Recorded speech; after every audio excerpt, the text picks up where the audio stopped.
Hi everyone, welcome to Starlight Activation. I'm Anthony, and today I have a special video, but it's one that's been very difficult to put down into paper, so to speak. This is you've seen the thumbnail title, Crisis of Faith. A lot of times, every time I'm doing a video or something like this, and I've said this before on the channel, where this is a video diary of what I'm going through as a newly awakened Lightworker Sirian Starseed, and opening up to my gifts and the process and seeing beyond the matrix. So part of this is what I've realized from the very beginning is something will happen to me basically a few hours before I get a reading about something where it's brought up specifically in a channeled message. And I've shared with you before the channelers that I watch on YouTube that provide guidance to me. One of the ones I specifically love to watch is when they talk about a sign, one of the zodiac signs collective. Because I think for me particular, being a Cancer, I'm drawn to and I resonate more with when they're doing a Cancer collective reading. I know that narrows it down a lot. And then there's another reading that I love, and I believe the channel is called Somana, which is pick a card. And pick a card is basically what you think. You look at the thumbnail, and there's usually between 3 to maybe 5 cards that you're choosing from, and your intuition is supposed to allow you to guide you to the one you want to listen to. And usually she will show the thumbnail up there, kind of give an overall general of what we're going to go through, but nothing specific because it's based on the card you choose.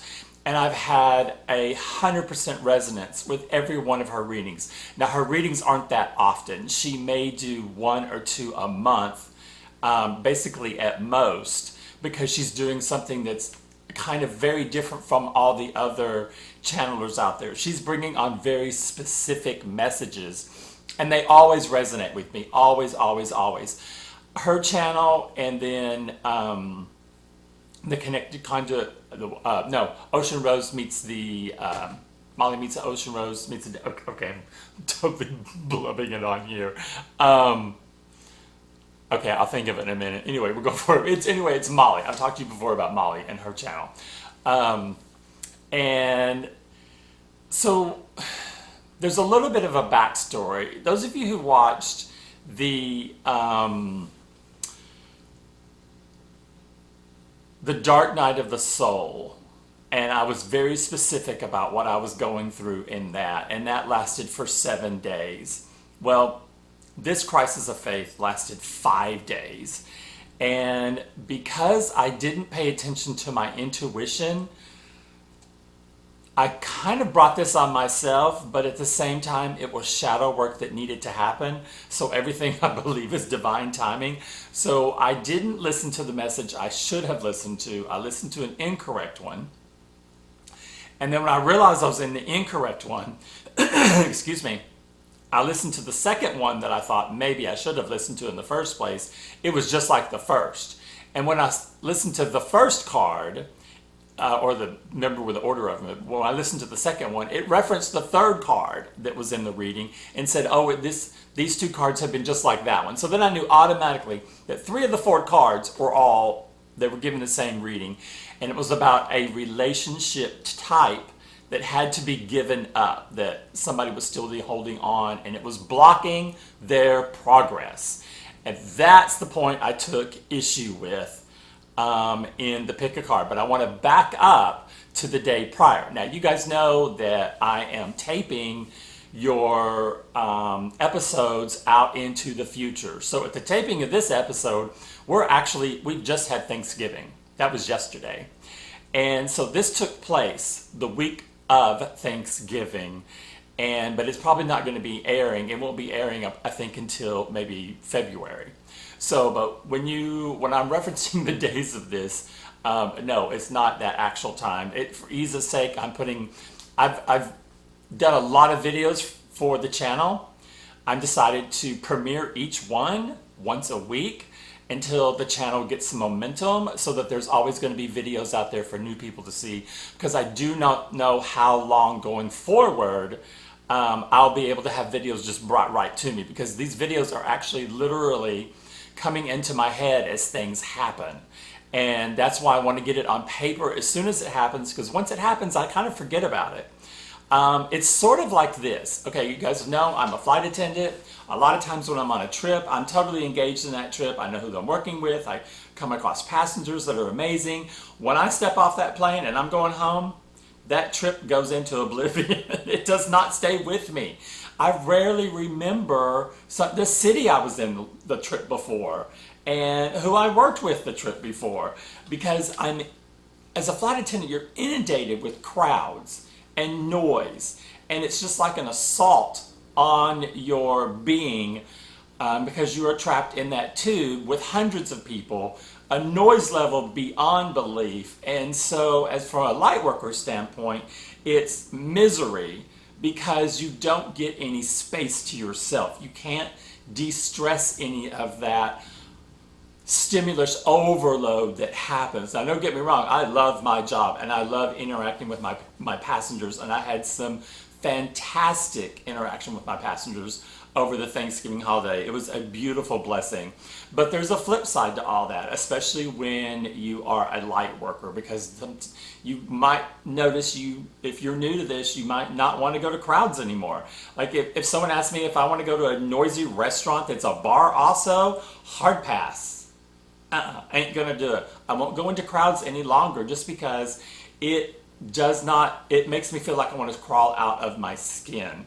And that is something that sort of has evolved over the years of being a flight attendant, because we are confined to massive, massive crowds. Once you step off of whatever transportation you've taken to the airport, you're in crowds, and people stop you and they want questions. They think you're the authority about anything of any airport you're in, or where their gate is, and you have no idea. I'm not a walking Google AI, but people think that, and they stop you for zillions and zillions of questions.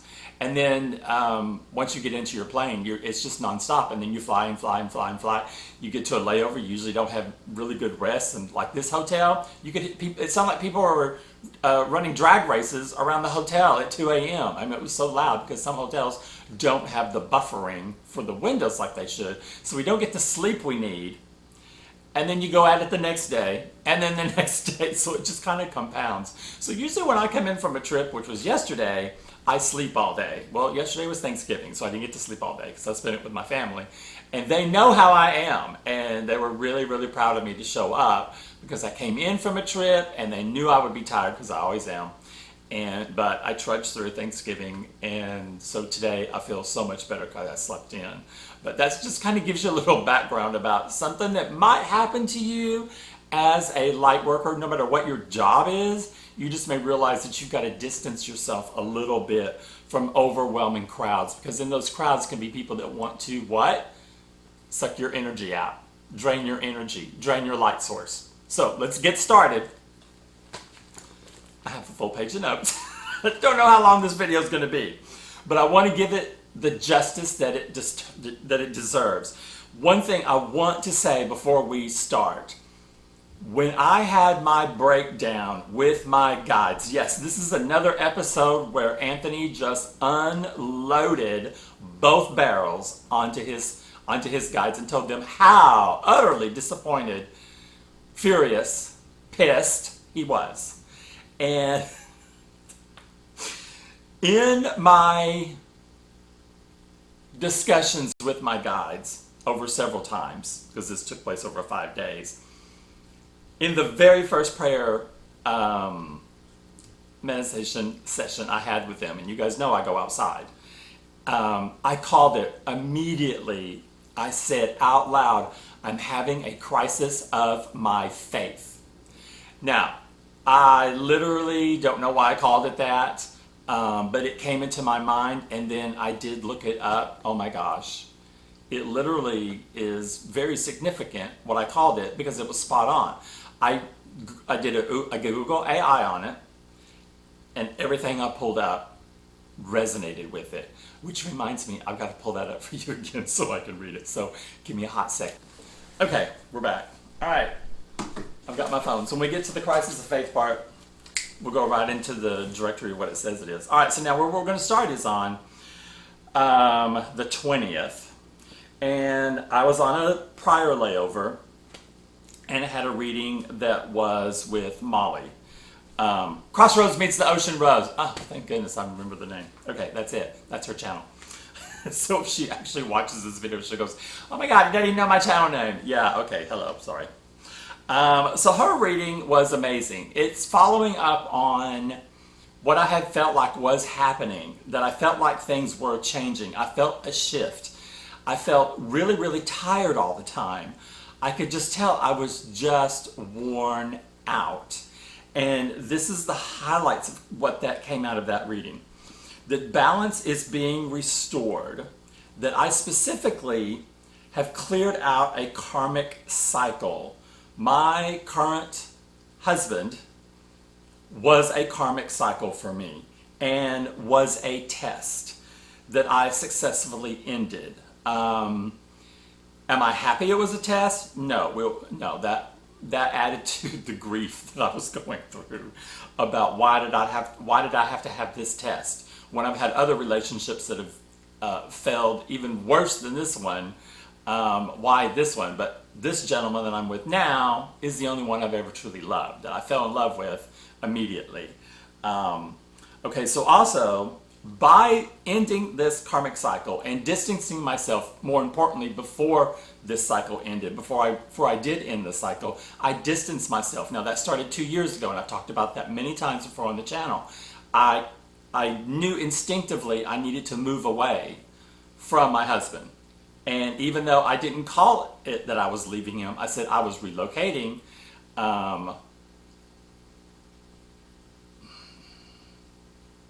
But not in a bad way. You know what I mean? That wasn't even on my radar yet to leave. It was like, hey, I'm going to move to be at a better base so I can fly and have better opportunities with trips and scheduling, not because of the relationship, but the relationship was there underlying, and when I started to pull away from it is when I started to start seeing changes. So yes, it was there, but I wasn't acknowledging it, if that kind of makes sense to you guys. So by moving, I was choosing self-love, and my path has now elevated me. I have been honoring myself, which is also leveling me up.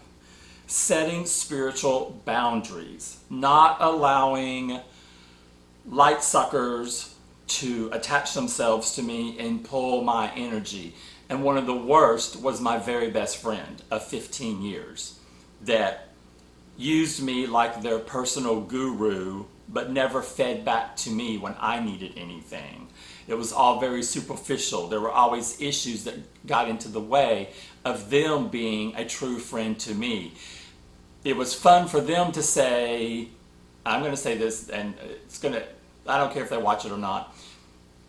This is a upper middle class, well, no, really, borderline rich family, Republican family, which I'm a Democrat. My entire family are Republicans. I'm sure there's Republicans out there right now that may watch this channel. I doubt it, because it's a spiritually channel, and most of the Republicans that you hear about are the ones that are into that MAGA cult church, which I have been raised around people like that. But it was kind of like, if I say this, don't take it the wrong way, it was kind of cool to have a gay best friend so that they could go back to all their little white bread little people in their 2 and 3 story homes in their mountain neighborhood, and all drive SUVs and all go to the same beach destination every year as part of the sheep. Yes, I just said it all right there. That's really all I need to tell you. It put them at a status where they could talk about stuff like that and use me as a way to think, oh, aren't I cool because of this person I have that comes into my store and helps me with it and does all this stuff for me. This person wouldn't have their business today if it was not for me and the guidance I provided. And when they've not listened to my advice, it has gone horribly wrong. And I pointed that out when I ended our relationship. That was just one thing. But because of this, because of pulling myself back from people like that, which was very difficult. When I say how difficult it is to turn your back on your best friend and your husband at the same time, that is really, really tough. But you must do the work to get rid of the people that are sucking your energy. I cannot emphasize that enough. I cannot tell you what it was like to be bound to someone and to be spiritually depleted all the time, where you felt like you had no self-worth, but you're trying one thing after another to make your marriage work and to keep your best friend happy, when they had no clue as to what was going on with you at your spiritual level, and that you were being guided to make changes and you didn't understand why. Now that I'm on the other side, I am constantly thankful for the fact that I have turned myself away from people that were literally sucking the light out of me, because I feel my light empowered, and it's a beautiful thing. I wouldn't trade it for the world. I would not. That one gift I would not trade for the world. That one gift is what I do when I say I'm standing in my light, speaking my truth, and being on my highest and my best path forward. That gives me great pride to be able to say that. That gives me the ultimate victory when I'm in a prayer meditation session out in nature. And when I start to talk about that, and I talk about how my angel posse, excuse me, is the one that keeps me standing in my light and speaking my truth and being on my highest, my best path forward, I give them gratitude and thanks for the fact that I know I am not an easy soul to work with. I know I'm difficult because I don't make it easy for them. I question everything. And if it doesn't make sense to me, I'm not going forward with it until I get confirmation. That's what got me into this whole little episode we're talking about right now. So setting boundaries are things like that. So when we say setting boundaries, that's what we're talking about. You're setting up a spiritual boundary so that someone that has been using you to your knowledge or not of your knowledge, which is why you have Archangel Michael to cut the cords between you and anyone else that may be drawing something off of your light, trying to use your light, or to take your light and give it to someone else, or do a destiny swap, or do dark magic against you to keep you from your mission. Because you have to remember that dark magic takes up a lot of energy. It takes up no energy for me to be white magic, and light, and beauty, and balance, and harmony, and love. That's endless. But dark magic has to be created, and they don't have the energy themselves. So they have to pull it from someone else. And I hope this is making sense. And this is this is going where I need it to go, because I'm getting off on a tangent. You know how I can do that. Okay, so specifically, Molly had pointed out, she said, I have chosen a temple path towards balance and justice. I talk about balance and justice every single time I go into a prayer manifestation or a prayer session or a meditation. Every single time.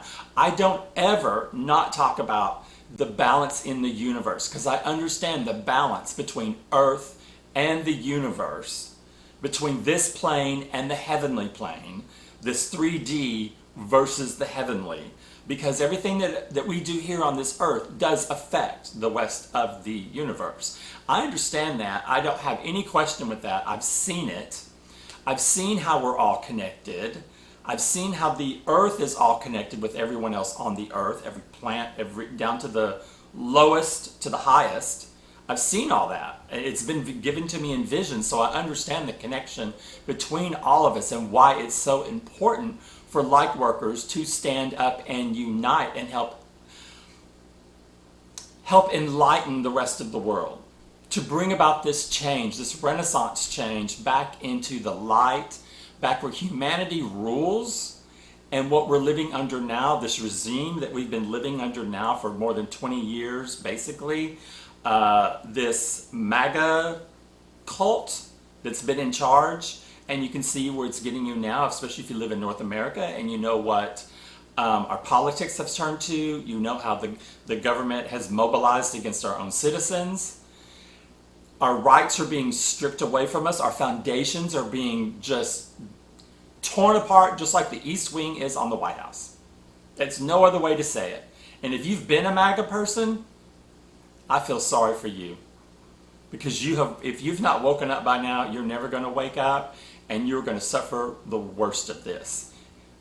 If you know people out there that are into MAGA, please urge them to change their ways, because there will be balance in this universe. And those that have chosen to downgrade people and to punish them and to do all these awful things that have happened over greed and hatred, that has no more time here on earth. It's all being called away. So that's just my plug for that. You guys, this is my channel. I don't care if you believe me or not. I don't care if you believe with my politics. I don't care if you resonate that I'm gay and I'm proud of being gay. Listen or don't listen. Ignore it or pay attention. It's your choice. My job is here to get the message out, and I hope that at least one person is paying attention. So there we go. All right, next. Okay, all right, this is perfect. Look what we're getting ready to go into the next bullet point. I know how to balance between heaven and earth. I am spiritually intuitive, gifted, and grounded. Grounded, I ground myself every time I go out into nature. Every single time I go out into nature. Every single time. Now, I know a lot of people say you need to go out when it's sunlight. I have an affinity for sunlight. I'm a ginger. I don't like it. It hurts my eyes. Gives me headaches. So I much prefer going out in the moonlight. To me, that's my time. And my third eye is wide open with Archangel Metatron's guide. Now, it is true, I do get a lot of third eye visions, and that's part of the reason why I lost my temper with my guides. We'll get into that. I was told on this reading I needed to get out into nature. Specifically, Molly quoted this. Oh my gosh, I couldn't believe this. She goes, the word botanical gardens, which are right here in my city that I live in, and I go to them, and I love them. It's a beautiful set of natural gardens that the city has put forth that has been here forever. Since I was a child going through elementary school, we would visit the zoo and the botanical gardens every year. And I have always gone to the botanical gardens because I just love walking through their gardens. It's not this overly formal space. It's just a lot of grass spaces, and it's just been beautifully landscaped, and it's very simple and serene, and it's a great place to just go out, and if you want to picnic or lay out in the sun, you can. It's really beautiful. And I just really shot up like a pistol when she quoted botanical gardens. And by the way, my daughter puppy that passed away, her name was China Lee, and I had a reading with a pet medium 2 years after I had to put her down because she was my daughter. Oh my God, you guys that are pet lovers know what I'm talking about. She was my daughter. And I went to a reading because I had to put her down because her health got so bad, and I knew it was being selfish of me to keep her alive. Well, I was racked with guilt for 2 years, and so I went to see a pet medium here in the Dallas-Fort Worth Metroplex. And I saw this woman named Sandra Larson. She's a pet medium, and it's the only thing she said to me. I booked my session, and it's at a convention center, and you have a little table with you and her sitting there, and she's got her cards out. The only thing she says, what is your first name? What is your animal's first name? I said, my name is Anthony. My animal was named China. And the first thing she said, oh my God, someone's coming through like a pistol. Now I started bawling. And now when I say I'm bawling, I mean I'm tears are going down both my eyes. Bawling means I am loud, sobbing, and you ain't stopping it. She just grabs both my hands. She said, what is it? What's happened? And I said, when I thought I picked China, I picked her because I wanted a black Chinese pug female. And there were 3 of them in the original litter when I got there, and these puppies were in a pen and they were running around terrorizing it. There was one puppy that was sitting with her paws just perfectly going forward, head up, just looking straight at me. And I watched all of them, and I kept going back to her, and I was like, well, I want that one right there. Well, that was China. Okay, that's the animal I brought home. When I brought her home, oh no, her personality changed within 30 minutes. Within 30 minutes, I had nicknamed her Pistol because she could get into any room of the house. I had a house that had every room was connected to another. It was what they used to call, it was a World War II home, where it had one time had one kitchen and one bathroom shared by two families. So the kitchen and the bathroom were in the middle, and then the family lived on one end and on the back end, and they shared the kitchen and the bathroom. It was when there was a housing shortage in Oklahoma, where I used to live at one time. And so I was remodeling this house, but it had no hallways, which is kind of odd to some people. No, one room just led to another. Well, when she figured that out, oh, she could get anywhere in that house going any direction she wanted to go, and it had carpet when we first moved in, so she could run even faster. And so when I just said Pistol, that's my confirmation that China is here with me. She does visit me often. She's here right now, so that's good to know. Okay, so the next one here. This is really important. This was a precursor to what was about to happen. Do not lose faith. I need to surrender. Very hard for me to do. Release control. Extremely hard for me to do. And allow Spirit to figure it all out. That was a quote. Because when I'm writing notes, when I'm listening to when I'm called to listen to someone, I have my notes with me. I have my journal, and I write down what they're saying. And then it was like this, it said this, and another quote. Everything I need finds me at the perfect time. Okay, so that was another quote. And here was my angel card. Happiness falls from heaven. Always talk to God for confirmation and future guidance. Now that is really beneficial for me to hear. I didn't practice it. I wasn't practicing it. I would always say in my prayer sessions, if you have a message to give me, please make it come through Molly. Because I usually don't miss Molly's readings. And I list a other couple of people that I always listen to. And I'm like, if you need to get me a message, or if I have a question and it's a yes or no answer, can you just let them know it? That way when it comes through, I'll know it's for me. Well, okay, no. Right here they're saying, I need to go straight to source when I want confirmation on the future. Okay, now, this was on the 20th. On the 23rd, here's where it all fell apart. This is where it started. So I think it is Somana, and they do a thing where it's pick a card. And so the cards were images of candles that had burned, and you picked the one, and there were 4 of them. All right, so intuitively I picked number 3. But then I looked at number 4 and I thought, oh, number 4 looks kind of nice. I'll pick number 4. Okay, so I didn't watch the number 3 card. I went to the number 4. Horrible, horrible, horrible. It was not my reading. I thought it was my reading. I was totally confused. I was frustrated and I was mad. I was actually pissed. So when I viewed the 4th one, the backup candle that I thought it could have been was number 2. So I did number 2. Didn't do any good. Number 2 was just like number 4. It was based on a relationship you have to give up. And not only in that, in number 2 they said, she made a point of saying, oh wow, this one's just like the first card when she starts it. So then we know that 1, 2, and 4 are all about a relationship you need to give up. So that is where we started. So I did not listen to my intuitive choice.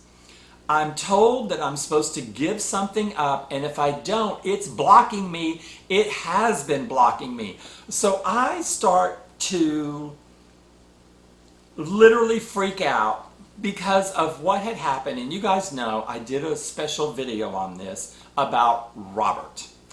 You know, starting in, well, for the past 5 months, I had been getting third eye visions, messages, visitation from this individual. Now, right after I was told I was getting a kingdom spouse, almost 6 months ago, that the current relationship that I was in was no longer going to suit me, that I was going to have to end a relationship that was a karmic cycle that I already knew. And I was already blocking my husband from my energy because I knew what had been happening. So I was awake to that. This is in the very beginning stages.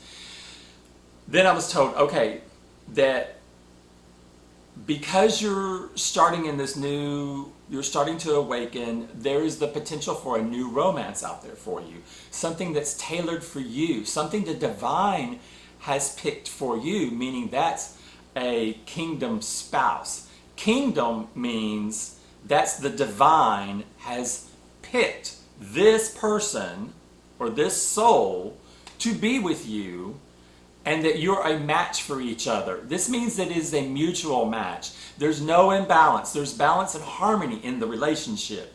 Now, they also were throwing in buzzwords like soul, what's it called? Past soul connection. And then they were throwing out twin flame. Now, my current husband is my twin flame. He chose not to show up for the mission that we were supposed to have. I never knew what the mission was going to be because the mission never took off. But I knew I was a twin flame.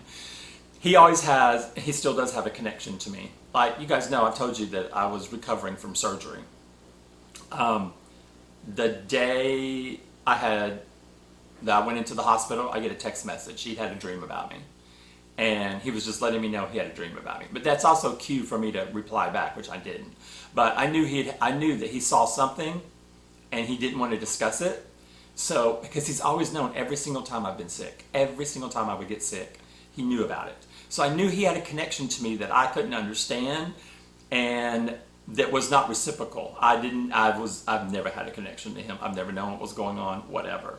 But I knew that he did, and I know that's possible. And I know I have a friend, Jasmine, that has twin flames in her history. And twin flames just know things about each other. And I thought, okay, that's really interesting, but I never knew anything about my husband. So when he called out to me, I was like, okay, well, that makes sense that that's happening. But this Robert individual, from the very beginning, the very, very first vision I ever had, it was in a dream that I woke up from immediately, and it was so crystal clear. It was me in his home. We were entertaining a few of his guests, like maybe 5 people, and I'm walking from the kitchen through an informal dining area into what ended into the living room. I'm carrying 2 things for people that are sitting down like at chairs, and we're laughing and we're talking, and I'm telling part of a story about something, and it's about Robert and I, because at this point I've already moved in to where he's living, and I'm getting up and I see there's a television on the far wall of the room, and it's not playing sports. And I was kind of happy in my dream about that because, I'm in Texas and everybody here just like goes oodles and goodles crazy over the Cowboys. And to me, that's just the most boring thing ever. So I'm literally so thankful in the dream that there's no Cowboy game on. And I'm turning and I'm giving the last thing to one person on my right. And there's a chair to my right, and I'm going to scoot into the chair, but there's already someone sitting in it. I go to scoot in, and I put my arm around this individual. It's apparently my husband, or going to be my husband, and I kiss him on the neck. I don't see his face. But I kiss him on the neck, and in that kiss, that kiss, and then the very second one, he turns and he faces me. I see his face head on. He's right in front of me. There's no denying what he looks like, down to the hat he's wearing. And he kisses me on the lips, and in that kiss, bam, everything was shown to me. Our connection, our love, our laughter, our passion, everything. It was the most beautiful thing I've ever seen. The most beautiful thing I've ever seen. I couldn't even dream of a relationship like what I just saw in that instant. I woke up from that kiss and I was like, holy shit. Oh my God, that's him. And then the very next day, while I was getting ready to go to bed, I just am starting to fall off, and someone whispers in my ear, Robert. And I bolted up out of bed and I said, that's his name. That's the guy's name. His name is Robert, right? Okay, his name is Robert. From that point forward, I started getting messages and third eye visions like crazy. I saw where he remodeled a room or built a room on his house for my aquascaping. That is in a completely even longer dream that I've ever had with something like this happening. We walked through the house again. All of a sudden, a wall that was there before now is opened up and it's windows and it's my new studio. And I was just blown away because I was telling him in the dream that I have to use reverse osmosis water. He's already had one installed into his house, so I will have instant water for my tanks. And I was just moved. I was like about to cry in the dream because he knew me so well. He planned the perfect studio for me. That's where this connection was taking off from, and I could not believe what was going to be coming forward. So there was a message came through 2 days after all this is happening, the second day. Hey, you probably should put yourself out there on a dating app. You know, you want to put yourself out there. So I did. I put myself out on a dating app. Lo and behold, that very day I put my ad out there. He pops up. This man's photo in the same hat I saw him wearing in my dream pops up, and he's 2 miles from me. I couldn't believe it. I could not believe it. I was like, oh my God, that is him. So he had viewed my profile, and so I had confirmation that he had viewed my profile. I thought, okay, he's seen my profile. All right, cool. So I replied back to him. I just complimented him on his profile, blah, blah, blah, something like that. He never said a thing. Fast forward 4 months, we went through this. I would be on a layover. I could feel his presence. I could see him in the 3D in the hotel room I was sleeping in, and he would put his arm around me. I would get messages from him. I could send him messages. I would tell him that my name is Anthony and I was eagerly awaiting him. I knew that he had to clear out issues in his life before we could go forward, and I was wishing him nothing but like and love. And this went on. This was 4 months. I have told all my family, no, it's this guy. His name is Robert. I've seen him. I've seen the connection. I'm 1,000% positive. Blah blah blah blah blah blah. Boom. Come up to what was it what's been within the last 30 days. I was on a layover and I felt nothing. I felt like I'd lost my connection. And when you lose your connection, like I talk about going through the dark night of the soul, and I lost my connection with my guides, you know it immediately because there's a void, there's a darkness, there's quiet, there's nothing there. And so I went onto my dating app and I clicked his profile and I just introduced myself, and I said, hey, would you mind if I just asked you a question? And it was a few hours later, I get a one-word reply, what? Oh my God, that's the worst thing he could have done, because I read his energy. His energy was the opposite of what it would be. The energy of the person that came through in my visions and in my dreams and the messages was 1,000% different than this person. It was their polar opposite. I read his energy, and his energy is nothing but egocentric, and he's after the next sexual conquest. That's what my intuition came to me immediately. I went ahead and asked my question, does one of his names begin with the letter R? And hours later he replied back again, no. So I knew immediately that Robert and all these third eye visions I've had for months were not going to come forward, were not going to come through. And I have asked again and again and again, what has happened? What has happened to my timeline? What is going on? Why is this cold? Why is no one answering me? And I was pissed at Metatron, number one, because Metatron gives me all my visions. I was like, why haven't you not came forward and said what's going on? So when I had this pick a card go so badly, I equated it to Robert. What had I done wrong? had me contacting him, throwing it off because I was told he was supposed to contact me. Has my husband detected a kingdom spouse coming forward, which I was led to believe he would be able to see that because we were twin flames.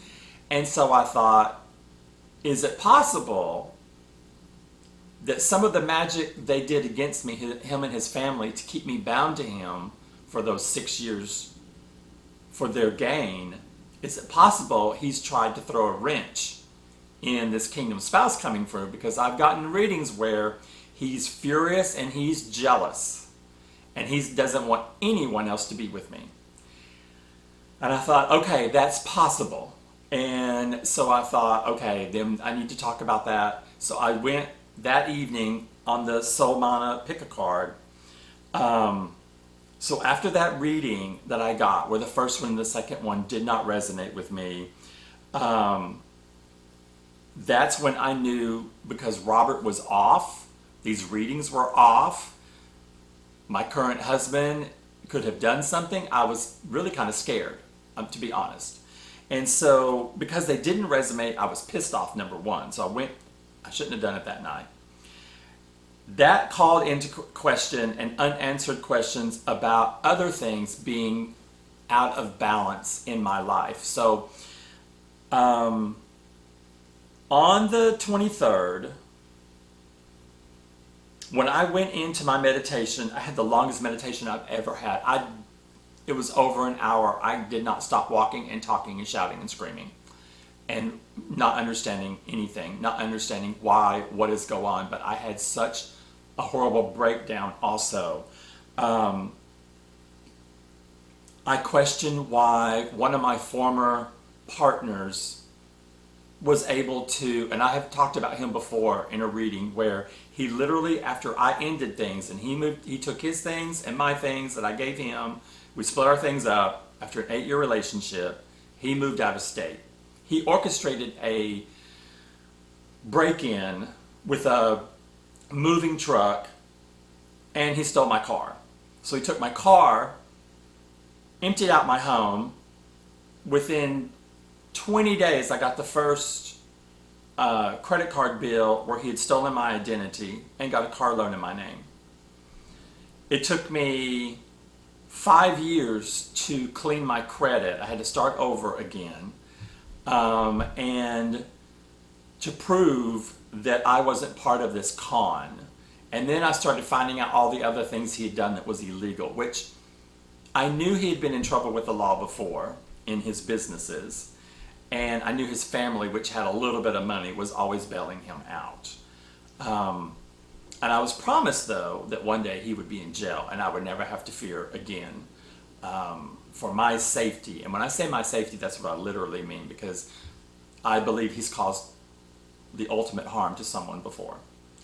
And so I was really scared when I went into this, scared and pissed when I went into this prayer manifestation. And then, I wanted to know why, that when I received a third eye vision, when I was supposed to marry the man I'm married to right now, why was that a cruel karmic cycle I had to go through? Why did I have to do that when all my other relationships have ended horribly badly as well? Why did I have to go through another one?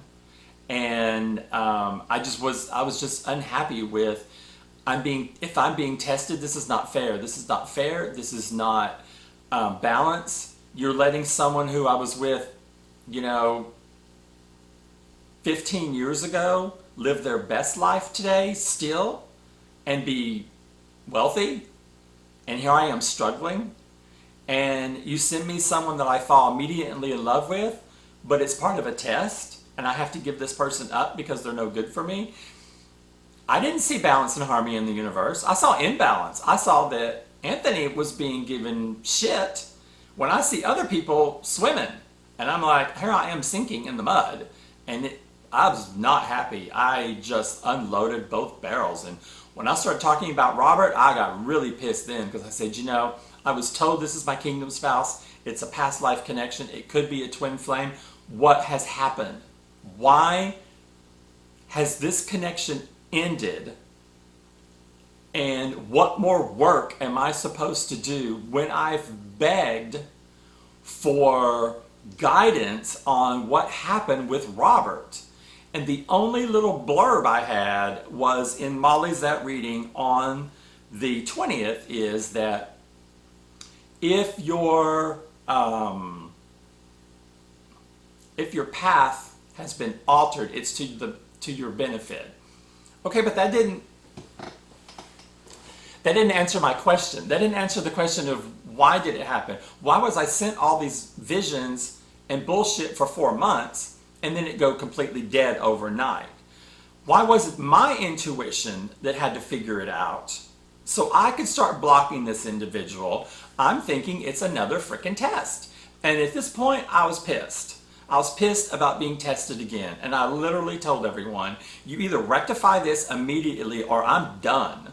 I said, I will let the videos play out on my faith channel. I'll go back to doing my aquascaping and having fun doing that. I said, but I'm done. This is not right. I said, I would not have signed up for this mission knowing if I was going to be treated this badly by people that I know and love me. I said, I know all my angels and I know all my archangels. I know the divine. I know Mother Earth. I am a Sirian starseed here on a mission to elevate people on this planet. And this is how you're treating me. I said, I am a warrior on the ground, a light worker. I am an emperor, empress level, and this is what you're doing to me. I mean, and I did not stop. I kept going. I unloaded every ounce of doubt, anger. Why? How hard is it to get a message to me? I really unloaded on Metatron. You're the one who gave me all these. You're the ones who set this in motion. Someone told me this gentleman's name, and then this is what happens. And I'm supposed to just think, oh, this is okay, this is fine. Oh, let me tell you, that prayer session, I was almost screaming as I was out in the park. Thank God no one saw me because they would have thought I was crazy and sent me to a psych ward because it was just awful. So at the very end, I'm trying to calm down and I'm trying to see the bigger picture in all this. Why are all these things happening? And you talk about harmony and balance, and there is no harmony and there is no balance. And I get to the point where I'm like, because I've already yelled at the divine. I was pissed. And then I did not yell at Mother Earth, by the way. Gaia, I did not yell at. I told her I'm so sorry that they're all. I actually apologized to most of my guys that if you didn't have anything to do with this, I'm sorry. But I did kick 2 of them out. I got rid of Uriel and Ariel, and I told them why. That I have had a lot of plants die off in 3 of my tanks that I've just set up, and I was really pissed because I had been working, I thought, with Ariel to help protect my tanks while I'm gone, and then I come back and I see this happening, and I was really, really upset. And then I'm looking back at all the shrimp that have died and gotten out of the tanks and died, and I was really pissed about that. I was like, you know what? Don't mess with my aquascaping because that's my passion. That's what the divine sent me as my passion project. And I said, I don't like this. And I said, so I'm releasing you from any assistance you've been giving. And then I released Uriel because I've been told for several readings going in a row, Uriel's trying to get me a message. I said, if you can't figure out how to get me a message, I'm releasing you as well. So I did some housekeeping and I felt way better about it. I'm getting to the point where now I'm about to tackle Archangel Michael, which is my rock. Michael is my rock. And I told Michael, I said, I'm very disappointed because I believe maybe the only thing that makes sense to me is dark magic has intertwined with my kingdom spouse that's coming forward because of my current husband and his family. And I said, that means someone's got in under the radar and done something to me. And I started going through the point where I cut the cords. And here's where I really broke down. I'm talking to Michael. I see him. He's cut the cords. He's done his thing. He's cut the cords. And when I get to the point where I always say, my light goes out and Metatron shows me the visual, my light did not span out across the universe like it always does. It went out a little bit and then faded into oblivion. And I literally, I don't want to start crying now, but I literally started bawling. I could not walk. I was about to fall. I thankfully was close to a tree, so I held on to the trees. And by the way, when I enter the area I go to, I talk to the trees first, and I ask them to welcome me in and say hello to them. So it was really comforting that I was leaning on a tree at the time, and I said, my light has dimmed. I said, my light has dimmed, it's barely there. And then I had my visual, Metatron sent me another visual, where my Mystic Quartz aura, which is what protects me, my light was barely visible inside my Mystic Quartz aura. And I was so sad. That was the lowest I was. That was just like going through a dark night of the soul when I saw that. I was so racked with pain, and I could not overcome that right then. I had to stop. I was bawling, and I said, this gives me more despair than you can imagine. I said, you're heaping on this burden onto someone in the 3D that doesn't know all their gifts, doesn't know how to access them, is blindly trying to find their way through this, and then something like this happens. You're killing me. I said, you're killing my soul. And that's when I said, I'm having a crisis of faith. This is a crisis of my faith. And that's where I ended it. And I was just an emotional wreck. I was crying on the way home. I got home. I had readings I could have said. I was done. I didn't want to hear anyone's message. Nothing. I was just done.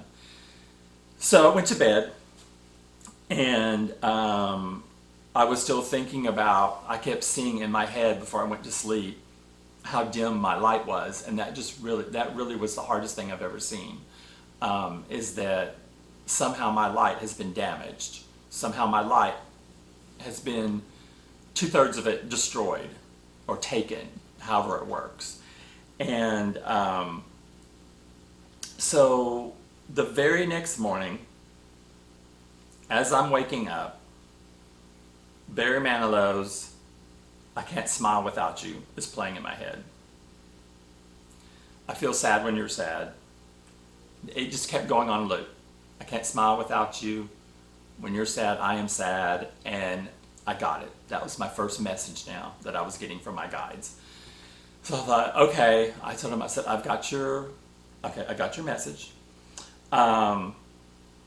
That day, I was on another trip, and when I got to the hotel, for some strange, odd reason, I turned my phone on, been on airplane mode all day long, pull up YouTube. I was going to check my channel, but instead it's on the scroll of videos that you can watch. And guess what video was there? My original pick a card that I had listened to 2 cards in what started this tumble. And I thought, okay, I'll watch the part with the candle that was my instinct, which the one that I was so frustrated I never watched that day that I watched the other 2. I watched it. That was the reading for me. And it was an amazing reading. It was exactly what I needed to hear. It was literally all about going into rest, giving up, trying to control, let the divine do it. It was, I'm sitting there watching it, I was like, oh my God, oh my God, oh my God, oh my God. This is exactly what I should have listened to, because it was telling me to just rest, that I've gone through this little thing where it's wore me out, and now it's time for me to rest, which was true. And so the reading was very humbling, considering what I had just said the day before to everyone, bitched out everybody. But I do always say, hey, we live in the 3D, so we're fallible, and we're trusting things blindly.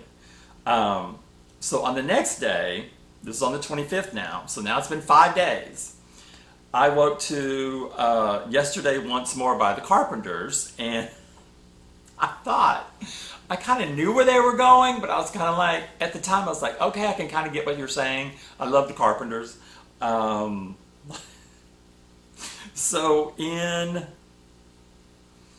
that day, I watched my confirmation video, because I always talk about I get confirmations in a video. This was Secret Shaman Oracle, and it was a Cancer reading, the key to a blessed arrival in 2 weeks. So this is talking about something that's going to happen by basically December 15th for us in the time frame that I'm actually recording this. First thing that came out, I needed to calm down. She kept stressing it. She goes, you just need to calm down. It's like she was talking directly to me. This second part was exactly what I was feeling. Everything in my being was in chaos. And she went on to describe it in great detail. I wish I had wrote everything down, but this video would be way too long. It's basically everything was upside down. Everything was in turmoil. Everything was chaos. That's what I was feeling. That's what I was going through. But she says here, I was in fact being protected. And then she gave this. My timeline shifted so that I could receive a much better offer. One that more aligns with my goals. So there you have it. That's all I wanted in the beginning. Just tell me what's going on. There it was, right there, plain as day. And that was one of the things that came through on one of my angel cards, I believe. I needed to accept that I was destined to receive my blessings and not to allow negativity to cause doubt and fear. Now that's a big one for me. Feeling not worthy a lot, and I'm still working through that. My guides and my team are always by my side. Things are being orchestrated on my behalf for the manifestations of my power, my prayers, and dreams for my future. So there you have it.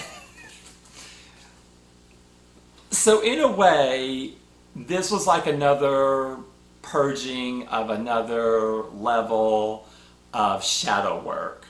So there's some shadow work is easier than others. This one was a little bit more difficult because it was something I was hanging on to from weeks before, as far as the Robert scenario and why did that end, and I didn't understand it. Because for me, if it doesn't balance, if it doesn't